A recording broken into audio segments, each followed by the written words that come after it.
War సెగలతో crude oil సలసలా మండుతుంది. Crude oil ధర ఇవాళ మరో 5% పైగా పెరిగింది. బ్రెంట్ క్రూడ్ బ్యారెల్ ధర $113కు ఎగబాకింది. మిడిల్ ఈస్ట్ చమురు బావులపై ఇరాన్ దాడులు చేయడంతో క్రూడ్ ఆయిల్ సెంటిమెంట్ పై ప్రభావం చూపింది. చమురు సరఫరా అంతరాయాలపై ప్రపంచవ్యాప్తంగా ఆందోళన నెలకొంది. మరోవైపు ఖతార్ గ్యాస్ జీవననాడిపై ఇరాన్ దాడి చేసింది. ఇరాన్ పై అవసరమైతే సైనిక చర్యలకు సిద్ధమని సౌదీ అరేబియా ప్రకటించింది. మరోవైపు అమెరికా అధ్యక్షుడు ట్రంప్ కీలక ప్రకటన చేశారు. ఇరాన్ ఎనర్జీ స్థావరాలపై ఇక దాడులు ఉండవని ట్రంప్ ఆశాభావాన్ని వ్యక్తం చేశారు. ఎనర్జీ ఇన్ఫ్రాపై ఇజ్రాయెల్ దాడులు వెంటనే ఆపాలని, లేకుంటే భారీ మూల్యం చెల్లించుకోవాల్సి వస్తుందని ట్రంప్ హెచ్చరించారు. ఖతార్ ఎల్ఎన్జీపై దాడిని ఖండిస్తున్నట్లుగా ట్రంప్ తెలిపారు.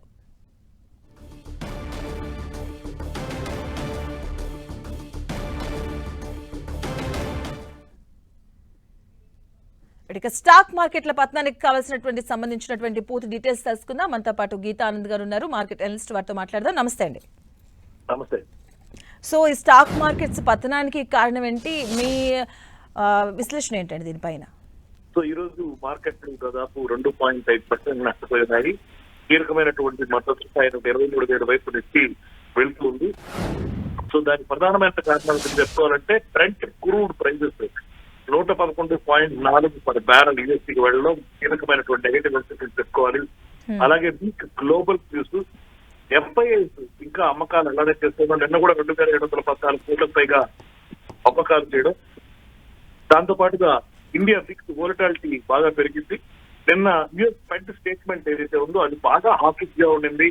సో రానున్న రోజుల్లో రేట్ కట్స్ ఉండవు అనేటువంటి, అలాగే వడ్డీ రేటు పెరిగే అవకాశాలు కూడా ఉండవు. మనలాంటి ఎమర్జింగ్ మార్కెట్స్ ని సెంటిమెంట్ దెబ్బతీస్తుందని చెప్పొచ్చు.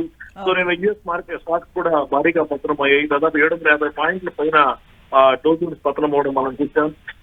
ఆ తర్వాత హెచ్డిఎఫ్సి బ్యాంక్ సిఇఓ రిజైన్ చేయడం వల్ల సో ఆ స్టాక్ భారీగా నష్టపోయింది. గత 2 సంవత్సరాల్లో ఒకే రోజు ఇంత భారీగా పడడం ఇదే అని చెప్పొచ్చు.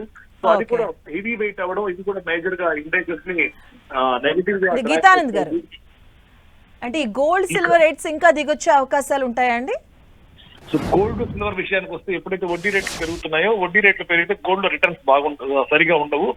సో అందుకని గోల్డ్ గానీ అటు సిల్వర్ గానీ రెండు పతనం అవుతున్నాయి. ఇన్వెస్టర్లు సిల్వర్ నుంచి గోల్డ్ నుంచి పెట్టుబడులు ఉపసంహరించుకుంటున్నారు. ఇంకా పతనం అయ్యేటువంటి అవకాశం ఉంది. Right, thank you so much అండి గీతానంద్ గారు.